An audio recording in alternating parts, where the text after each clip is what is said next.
When night fell on the American frontier, plenty of tough men walked into the saloon more for the food than for the drink. Cooks improvised with whatever cattle, game, and supplies allowed. Cheap cuts, organs, thick beans, camp bread, and sourdough pancakes. In this video, you're going to discover 25 dishes that kept the West going, and that almost no one remembers today. Number 1. The Pot of Courage. When the sun had already slipped behind the horizon, the cattle hands gathered around the chuck wagon. At the center of everything sat the old iron pot, blackened with soot and years on the trail. That's where everything a big city butcher would throw away ended up.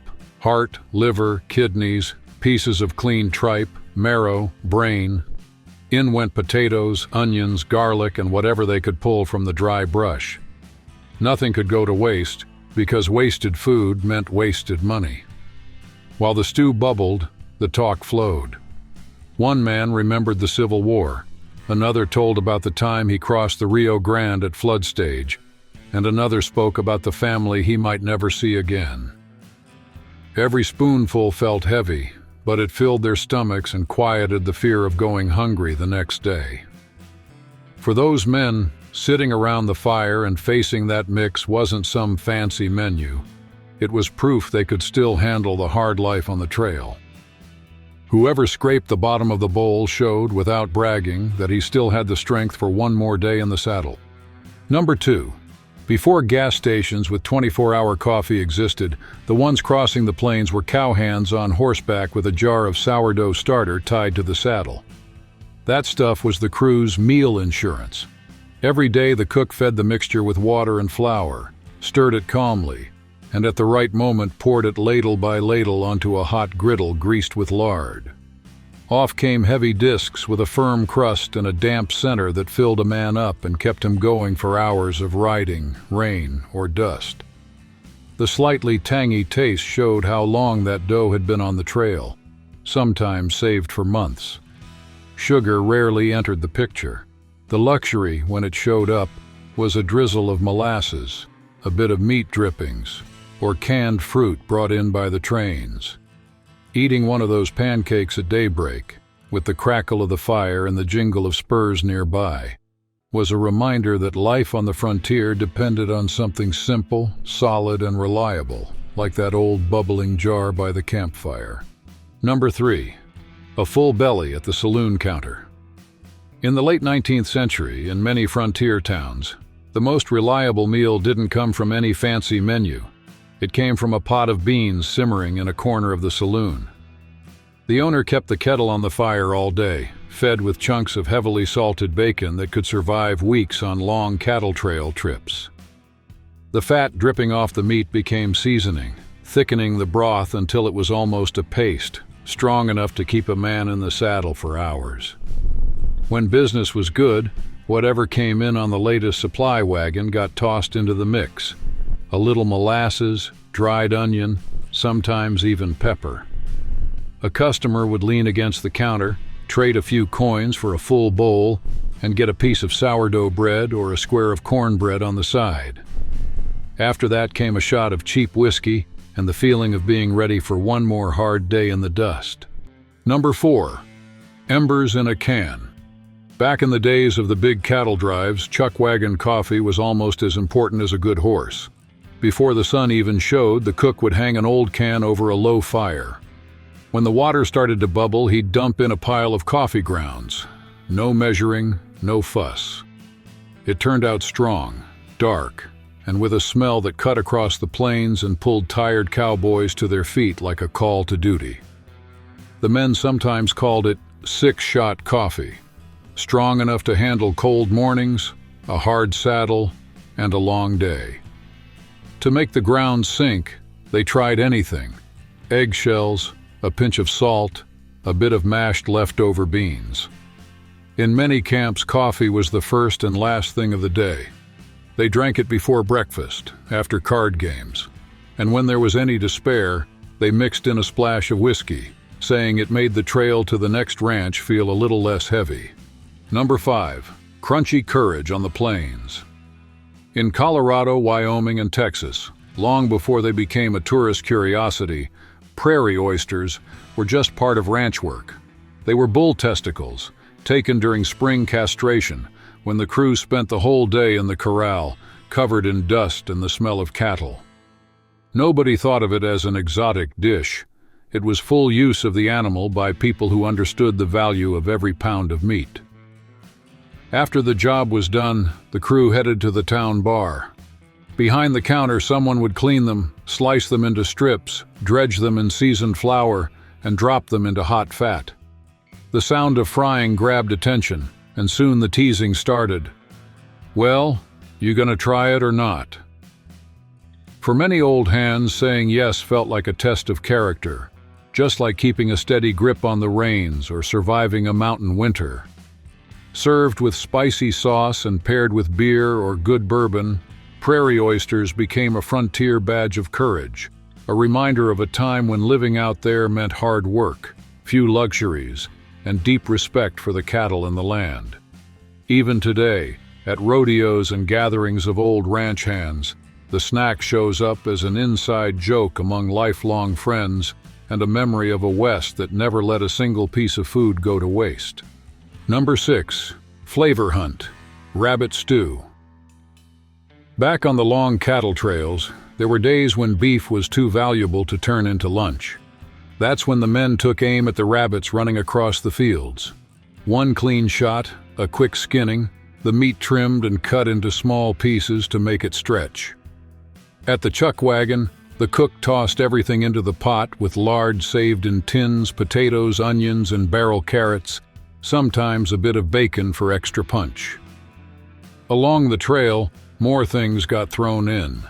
A wilted turnip, beans forgotten in a sack, bitter herbs pointed out by an older Mexican hand, dried chili and garlic brought up from New Mexico. The stew simmered slowly while the men traded stories about the ranch, their families, the war. When it was finally served, it wasn't just cheap food. It was what kept the crew standing until the next stretch of road. Number 7. A feast behind the saloon. In the late 19th century, between Missouri and Arkansas, plenty of small towns had more cows in the pasture than money in the bank. Beef was a luxury, but a man in a hat and boots still needed a full plate after a long day. The solution was right there in the trees: squirrels, cheap and easy to hunt. Behind the saloons, out of sight from the fancier customers, the cook cleaned the animals, cut them into pieces, and made a kind of stew brought over from old Europe. First, he browned the meat, then let it simmer slowly in a broth thickened with flour and milk. When the bell rang, the thick gravy was poured over oven biscuits or pieces of cornbread, and with the first bite, a man understood how country folks turned brush and bullets into real food. Number 8. Corn Dodgers, the trail's cornbread. Back in the days of the great marches westward, when wheat flour ran out fast and you couldn't count on having an oven, a lot of people turned to corn dodgers. It was simple stuff: cornmeal, hot water, salt, and a bit of pork fat, shaped into little rolls that went straight onto a griddle or a hot stone by the fire. These little cakes rode in saddlebags for days without spoiling. Civil War soldiers, wagon drivers, and cowboys ate them alongside beans and weak coffee because they filled you up and didn't cause trouble. In some towns, they were served with molasses, almost like an Old West bar snack, cheap, heavy, and known by everyone. Number 9. Protein in a jar. Long before energy bars or gym shakes existed, a cowboy's quick boost sat in glass jars lined up on the saloon counter. They were boiled eggs left for days in a strong mix of vinegar, salt, and spices the owner bought cheap at the general store. This wasn't some fancy snack. It was work fuel. A tired man would walk in, order a shot of whiskey, fish an egg out of the jar, peel it right there, and down it in 2 bites. In seconds, he had enough protein, salt, and acidity to hold his stomach until the next meal. For the bar, it was the perfect deal. It almost never spoiled, cost little, and still made the customer order just one more round before climbing back on his horse. For a long time, this habit was the West's version of fast food. Simple, cheap, and straight to the point. Number 10. Comfortable crunch. On the frontier, after days bouncing in the saddle and eating nothing but dry hardtack, a cowboy walked into the first saloon like he'd stepped into another world. That same hardtack became the base of a simple stew. It was broken into a bowl, softened with water or broth, and covered with a thick gravy made from pork fat and flour, seasoned with pepper. On lucky days, there were onions and little pieces of bacon sizzling in the pan. It wasn't a feast, but for someone coming from dust and wind, that steaming bowl tasted like home and reminded him that life could be just a little easier. Number 11. Hump on the coals. When the railroads reached the West, the bison still ruled the open plains. Herds looked like a living carpet, crossing the tracks while new towns filled up with bars, gambling, and smoke. Near the rails, cooks discovered that the most prized cut wasn't the loin but the hump, a solid block of meat and fat. It went into iron pots, wood-fired ovens, or straight onto the grill. The fat melted slowly, dripping down and seasoning everything around it. They served it in thick slices with potatoes and bread, and plenty of prospectors threw money at it without thinking twice. It wasn't just about the flavor. Eating bison hump was a way of saying, "I've really made it to the frontier." That same pride helped push the bison to near extinction, leaving on the plate nothing but memory and regret. Number 12. Bread that could take a beating. Back when cattle herds crossed the country at a slow crawl, you couldn't rely only on fresh meat. When the herd was moving, money ran short, and game was scarce, the camp cooks turned to an old fallback, a quick dough made of flour, fat, salt, and whatever liquid was on hand. Baked in a cast iron pot with a heavy lid or toasted on a griddle, it became a sturdy biscuit that wouldn't crumble in the saddle or spoil from one day to the next. All a man had to do was cut off a piece, pour a good bit of molasses on top, and he'd have enough energy for a few more miles, reminded for a moment of the home kitchen far from the dusty trail. Between one cup of weak coffee and the next, that simple sweet kept conversation going, lifted spirits, and helped a man get through another night out in the open. Number 13. Frontier courage, fried. Back in the cattle trail days, when a calf was butchered, every part was used, and the brain became a hearty meal for anyone living on the road. As soon as the animal was down, the cook chopped the brain into small pieces, dredged them in a simple mix of flour and seasoning, and tossed everything into hot fat on the wood-burning stove. It sizzled loud, like a farm breakfast skillet, and the smell drifted through the saloon, pulling in tired cow hands, broke ranchers, and lone travelers. In many towns, German, French, and Mexican influences shaped the recipe. Some served it with thick bread, others with spicy sauce or well-browned onions. Soon, brain and eggs showed up as an early morning dish, a quick meal before saddling up. It wasn't fancy. It was a practical way to fill the belly and make use of every part of the animal. Number 14. Ember and dust, the odyssey of jerked beef. Long before supermarkets and refrigerators, anyone crossing the American interior depended on dried meat to avoid going hungry on the trail. In frontier times, cowboys, hunters, and soldiers cut meat into strips, covered it in coarse salt, and left it near a low fire or in dry, moving air. It wasn't fancy, just the only way to keep protein from spoiling for weeks, holding out against heat, dust, and the long distance between towns. In the saloons, this jerky was almost like hard cash. The barkeep bought it from hunters or traded drinks, beds, or hot baths for it. A simple plate of sliced dried beef, sometimes with pickles, cheese, and a shot of cheap whiskey, kept a customer around for hours, listening to stories of travel, land fights, gold, war, and the family left behind. For many people back then, chewing those tough strips was a reminder that survival came before any comfort. Every piece silently told the life of someone riding armed, traveling for days, sleeping under the open sky. Today, beef jerky is a gas station or hunting store snack, but it carries the same idea. Tough food made for those who face long roads, and no comfort rarely comes free along the way. Number 15. Oven and dust, the miner's pie. In the fast-growing wooden camps around gold veins, the kitchen mattered as much as the mine. After hours digging in icy creeks or breaking rock, those men wanted something hot, heavy, and straight to the point. The so-called miner's pie showed up as a simple solution. Use whatever was left over and fill the belly without fuss.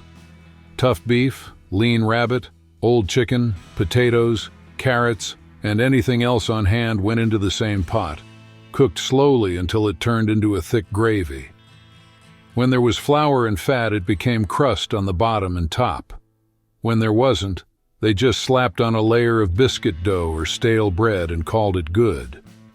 The oven, often a shared one, sat behind the saloon or near the blacksmith shop, always smoking.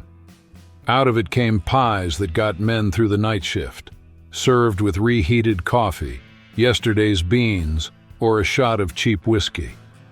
For many single miners, that was the closest thing to a family dinner they were going to see for weeks. Number 16. Trail fuel, grilled cornmeal. Polenta. Back when the frontier was still dust and rough wood, plenty of cowboys and railroad hands crossed whole states counting on a chunk of this cornmeal polenta in their saddlebag.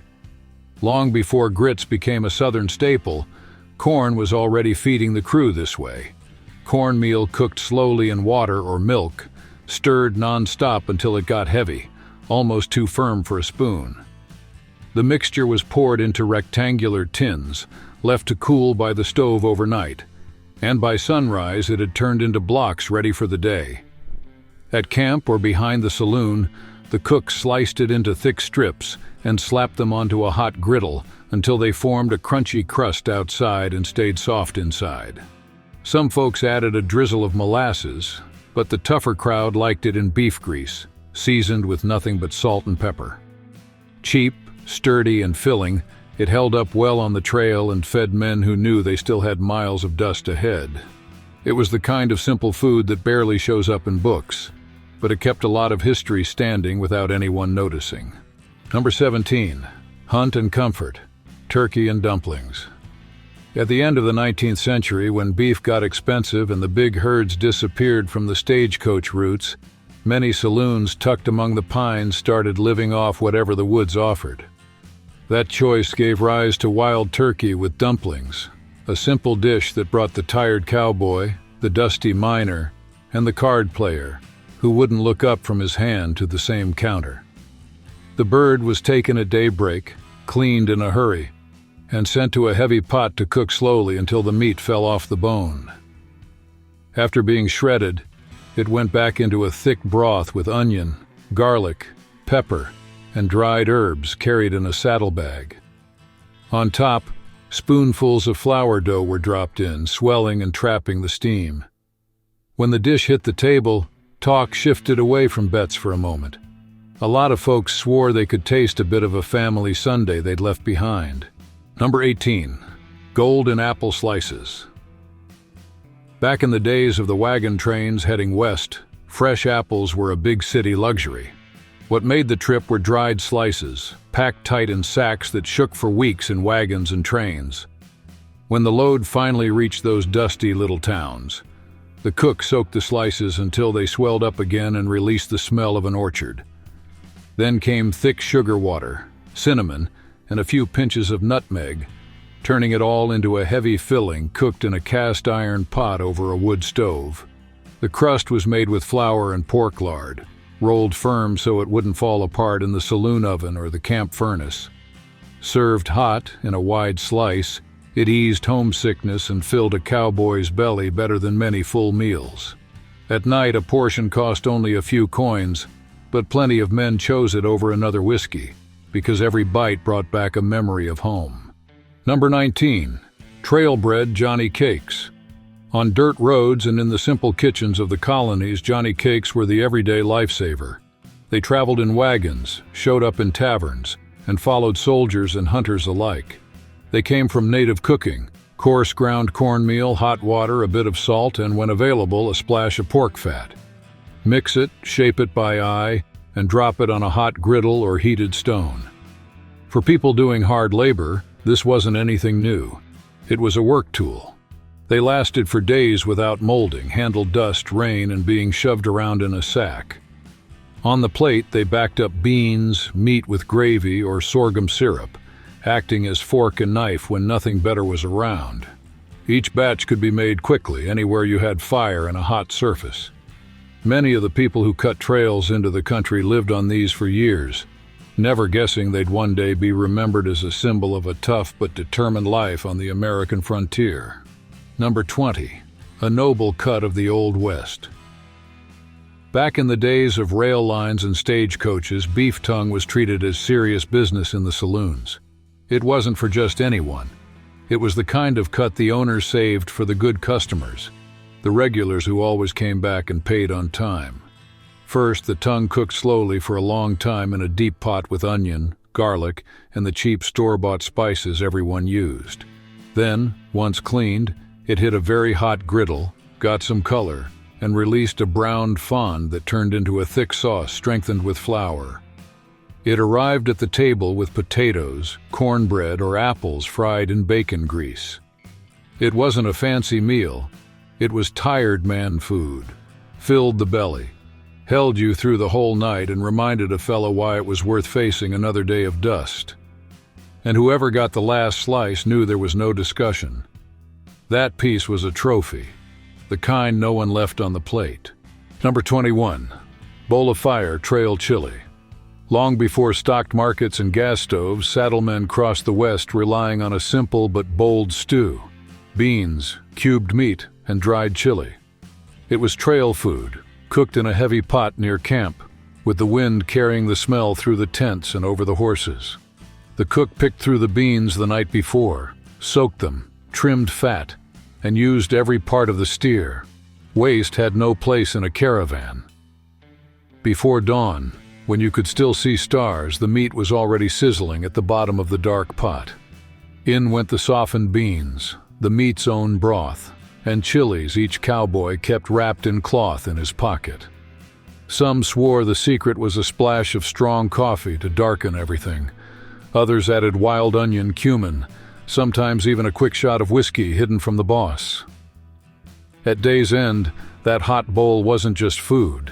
It kept the talk going, cured the fatigue, and showed who could handle the heat like a grown man. Number 22. Echoes of the Stove. Whiskey bread pudding. In the Old West, plenty of people walked into a saloon not just for a full glass, but to see what was coming out of the stove.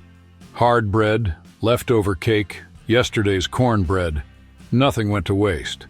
Everything was cut into pieces, mixed with milk, eggs, and sugar, and left to rest while the wood burned slow.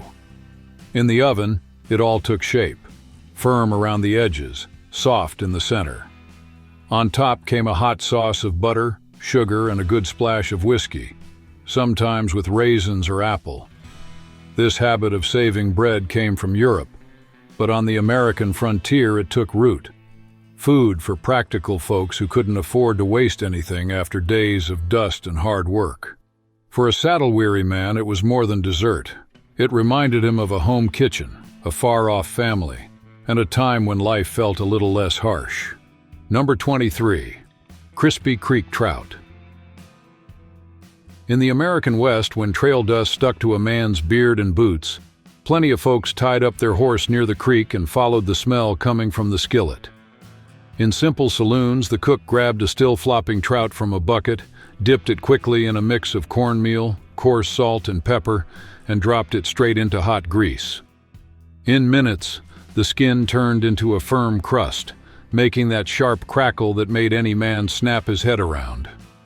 While the beef stew took hours to bubble, the trout came out almost as fast as the stagecoaches unloaded their tired travelers. It hit the metal plate whole, with lemon, boiled potatoes, and sometimes a shot of cheap whiskey on the side. For someone who'd spent weeks eating beans and tough meat, that simple fish was a reminder that frontier life had a few small rewards too. Number 24. crimson heart of the West. In Old West days, the cattle hands knew that when red currants started showing on the hillsides, a rare break was coming. The berries were gathered in dented buckets, tossed straight into a pot with sugar, and turned into a thick, dark, fragrant sauce that filled the whole saloon with its smell. Dumpling dough was dropped into it and cooked slowly until it turned as soft as an old pillow. After a long day of saddle and dust, a man would sit down, grab his steaming bowl, and decide, a splash of cream or plain. Either way, it was the kind of simple dessert that reminded any man why the road was still worth enduring. Number 25. Pork bread on the griddle.